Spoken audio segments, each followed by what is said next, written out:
আজ আদালতে যুব ভারতীতে মেসের অনুষ্ঠানে তাণ্ডবে ধৃত শতদ্রু দত্তকে পেশের কথা। 14 দিনের পুলিশ হেফাজতের মেয়াদ তার শেষ হয়েছে। বিস্তারিত জানাবেন সহকর্মী রঞ্জিত সঙ্গে রয়েছেন। রঞ্জিত, কি জানা যাচ্ছে?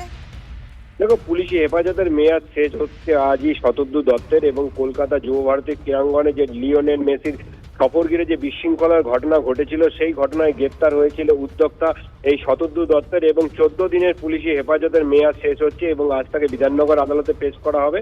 এবং তদন্তে নেমে বিধাননগর গোয়েন্দা শাখার পুলিশ যে 3টি মোবাইল ফোন বাজেয়াপ্ত করেছিল শতদ্রু দত্তের, সেই মোবাইল ফোনগুলোর ইভেন্ট সংক্রান্ত বিভিন্ন অনলাইন সংস্থার স্পন্সর বিভিন্ন ব্যক্তিদের যোগাযোগের তথ্য, ফোন কল ডিটেলস, চ্যাট, আর্থিক লেনদেন সংক্রান্ত বিষয় খতিয়ে দেখা হয়েছে। এবং পাশাপাশি টিকিট বিক্রয় সংস্থার 3 আধিকারিককে ইতিমধ্যেই জিজ্ঞাসাবাদ করেছে স্পেশাল ইনভেস্টিগেশন টিম। পাশাপাশি তোমাকে জানিয়ে রাখি, এই ঘটনা